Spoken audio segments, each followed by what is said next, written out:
Hello, I'm Kevin Watler, and this is your CMR Daily Buzz.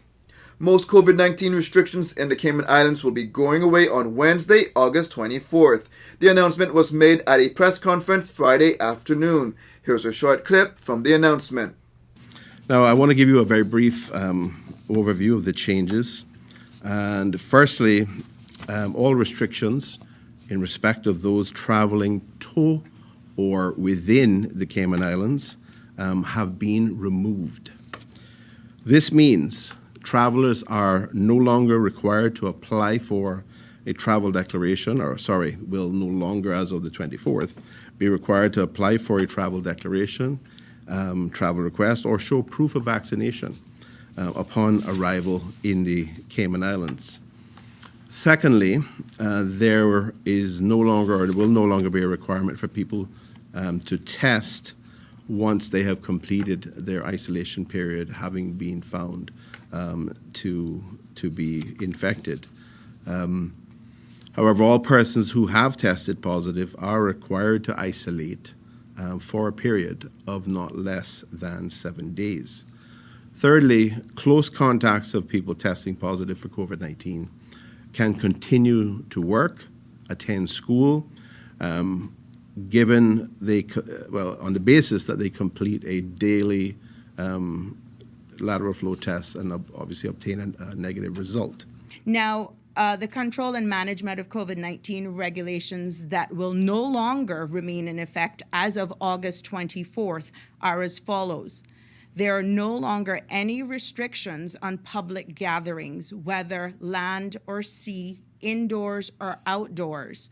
Now, mask wearing remains discretionary in churches and restaurants or bars. However, what remains will be mask wearing for persons visiting healthcare facilities, residential homes, places of detention, and prisons. And we'll get some more information under that under the COVID management regulations number 4 that is scheduled to expire then on the 24th of October or until, Cabinet decides whether or not that can be removed a little earlier.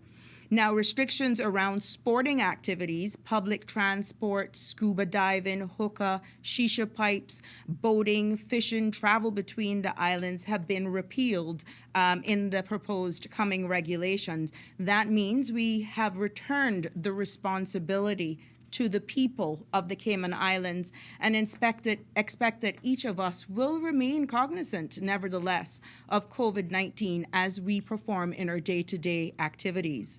The PAC government said public health teams will continue to monitor the data and global trends, and if there are any significant changes to require adjustments in the future, the government will respond accordingly. Now to monkeypox. According to the World Health Organization, the number of laboratory-confirmed cases of monkeypox from 93 member states as of August 17th is approaching 40,000. Over the last week, the number of confirmed cases increased by 20.3%, with most new cases being detected in the region of the Americas, 56%, and the European region, 42%. There continues to be no known cases of monkeypox virus detected in the Cayman Islands, and there are no suspected cases currently being investigated. Any individual who noticed possible symptoms or signs should seek immediate medical attention. Testing for monkeypox can be conducted in the Cayman Islands to enable early detection and diagnosis. Minister of Tourism, the Honorable Kenneth Bryan, has broken his silence on the Miss Cayman Islands Universe drama. During a COVID-19 press conference on Friday, a Cayman News Service reporter asked the tourism minister why his ministry has been silent and to share his thoughts. This is what he had to say. So next week is going to be a big week for tourism. A lot of hoopty-dooping going on, foreign dignitaries coming. And we would normally have Miss Cayman Islands, Miss Universe at the event. And I see that there's been no giving away the scholarships or the car or anything. Have you been consulted about the situation with the pageant queen? Because I understand it is a Ministry of Tourism thing and you give money to it. It's very controversial. Are you doing anything about that? Thank you for the question, Wendy. And this is the first time publicly we've had the opportunity to talk about it. Since the crowning of Miss Cayman, I want to firstly say congratulations to the winner and to all the contestants who bravely took part in the pageant. It's not an easy task to be in the public domain, and as a politician, I know the experience. But I've just gotten an opportunity to speak with the committee and my ministry reps just yesterday to talk about the many concerns that have been raised. So I'm doing an assessment through my ministry and have further information to release to the public later on. But I want the public to know that I recognize the various number of concerns that have been highlighted. It is a delicate situation, but we'll have more information hopefully sometime next week for the public to share. Tiffany Connolly, who was crowned Miss Cayman Islands Universe, currently has 6 criminal charges in summary court. The 24-year-old beauty queen was charged with 2 counts of common assault for assaulting a young man and his father, 2 counts of property damage for damaging 2 vehicles belonging to the family, disorderly conduct at a police station, and assaulting a police officer. Despite the unresolved issues, the Miss Cayman Islands Universe committee allowed her to compete, and many are calling for the entire committee to resign. The Cayman Islands has achieved an important milestone in the effort to rebuild stayover tourism arrivals, with a slight increase in airlift capacity for the fourth quarter of 2022 when compared to 2019, the Department of Tourism has announced. An airlift capacity report created by the Cayman Islands Department of Tourism Research Unit that tracks flights to the Cayman Islands through quarter 1 2023 and compares capacity to 2019 shows the destination gaining seats in late 2022.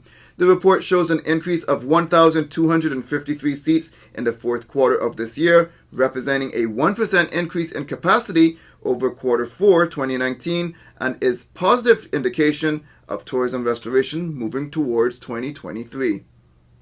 A 45-year-old man of Georgetown has been charged with burglary following his arrest on August 16th. The man was arrested in relation to a burglary incident that took place on July 25th at a commercial premises located in Georgetown. It was reported that the man stole several items to include tools, food and beverage, household items, and a quantity of cash.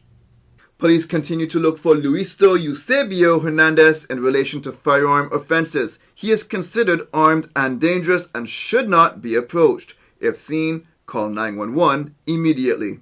The search is still on for 2 missing men. 53-year-old Noel Paul Manning has been missing since June 24th, and 26-year-old Adrian Williamson has been missing since July 6th. Now you are asked to contact your nearest police station if you see them. Anonymous tips can be provided directly to the RCIPS via their confidential tip line at 949-7777 or via their website. More information on each of these stories can be found at caymanmallroad.com. Now for your CMR weather update, it's brought to you by WG Charters. Sunrise each weekend morning around 6:07. Be prepared for some rainfall over the weekend. There's a high chance for some scattered thunderstorms. Hot days and warm nights for the temperatures. High 80s for the high temperature, but the humidity will make it feel much hotter. It's going to feel around 100 degrees Fahrenheit during the middle of the day. Looking forward, similar weather conditions are expected. It's summertime, so those hot days and warm nights with scattered showers are very typical for this time of year. CMR weather updates are brought to you by WG Charters. They offer private boat trips for a great price, so we encourage you to support them. Now for some regional and international news. Apple is directing users of most of its devices to update their software after the company discovered a vulnerability that would allow hackers to take full control of any device they attack.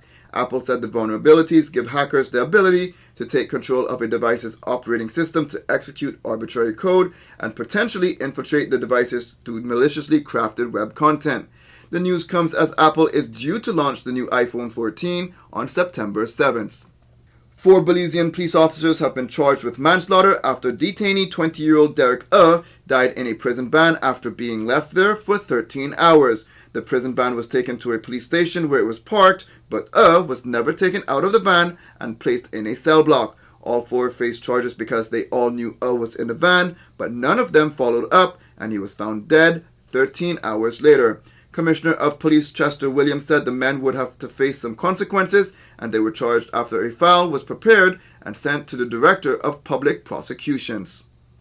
U.S. authorities have seen a spike in weapons smuggling to Haiti and the Caribbean in recent months. The announcement follows several bloody outbreaks of gang violence in Haiti that included gun battles in downtown Port-au-Prince and comes as countries such as the Bahamas and Jamaica are reporting rising incidents of gun-linked homicides. A display of seized arms that were destined for Haiti included handguns and an array of semi-automatic weapons, one of which officials identified as a sniper rifle. That's it for now on the Daily Buzz. Thank you for joining me. Please stay safe and God bless.